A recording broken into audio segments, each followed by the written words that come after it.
Friends, টেক্সারিং online চ্যানেলে আপনাদের সকলকে জানাই স্বাগতম। ইতিমধ্যে রাজ্যের মুখ্যমন্ত্রী মমতা বন্দ্যোপাধ্যায় একটা অভিনব সিদ্ধান্ত নিয়েছেন। ইতিমধ্যে একটা সুখবর দিয়েছেন রাজ্যের এই সমস্ত কর্মীদের জন্য, রাজ্যের সমস্ত কর্মীদের জন্য একের পর এক সুখবর জানিয়েছেন মুখ্যমন্ত্রী মমতা বন্দ্যোপাধ্যায়। আর আজকে থাকবে এই নিয়েই আলোচনা শুরু করার পূর্বে আপনাদের কাছে করবো একটা ছোট্ট রিকোয়েস্ট। আপনি যদি আমাদের চ্যানেলে নতুন হয়ে থাকেন তাহলে অবশ্যই আমাদের চ্যানেলটিকে সাবস্ক্রাইব করে রাখবেন।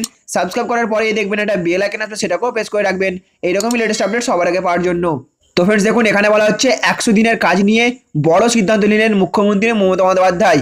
নির্বাচনী ইশতেহারে চাঞ্চল্যকর দাবি। লোকসভা ভোটের আগে 100 দিনের কাজ নিয়ে বড় সিদ্ধান্ত নিলেন মুখ্যমন্ত্রী মমতা বন্দ্যোপাধ্যায়। তৃণমূল কংগ্রেসের ইশতেহারে দাবি জানানো হলো আর 100 দিনের কাজ নয়, এবার হোক 200 দিনের কাজ।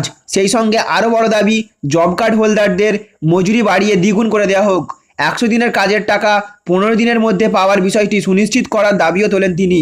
লোকসভা নির্বাচনের দামামা বেজে যেতেই সবার আগে প্রার্থী ঘোষণা করে চমকে দিয়েছিলেন মমতা বন্দ্যোপাধ্যায়। এবার সবার আগে ইশতেহার প্রকাশ করে 100 দিনের কাজ নিয়ে বড় সিদ্ধান্ত নিয়ে নিলেন। কর্মদিবস দ্বিগুণ করার সঙ্গে সঙ্গে মজুরি দ্বিগুণ করার দাবি জানিয়ে লোকসভার আগে মাস্টার স্ট্রোক দিলেন মমতা বন্দ্যোপাধ্যায়। মমতা বন্দ্যোপাধ্যায় এদিন বলেন, মামাটি মানুষের সরকার ক্ষমতায় আসার পর বাংলায় 40% কাজের সুযোগ বেড়েছে। বাংলায় একমাত্র রাজ্য যেখানে কর্মসংস্থানের সুযোগ বেড়েছে। তিনি সরকারে এসেই কাজের সুযোগ তৈরির চেষ্টা করেছেন, তার সুফল পেয়েছেন। অসংগঠিত শ্রমিকদের সামাজিক সুরক্ষা তার অন্যতম লক্ষ্য।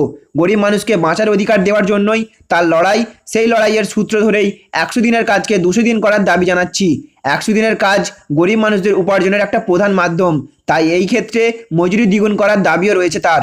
তাহলে ফ্রেন্ডস, বুঝতে পারলেন, এবার 100 দিনের কাজকে 200 দিন করার এক অভিনব সিদ্ধান্ত নিয়েছেন মমতা বন্দ্যোপাধ্যায়। সাথে সাথে তিনি মজুরিও দ্বিগুণ করার দাবি জানিয়েছেন।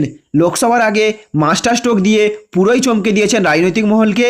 তো ফ্রেন্ডস, মুখ্যমন্ত্রী মমতা বন্দ্যোপাধ্যায়ের এই সিদ্ধান্তে আপনি কতটা একমত? 100 দিনের কাজের সময় বাড়ানো দরকার কিনা আপনি কি মনে করেন অবশ্যই নিচে কমেন্টে জানাবেন। তো ফ্রেন্ডস, আজকের ইনফরমেশন এতটুকুই।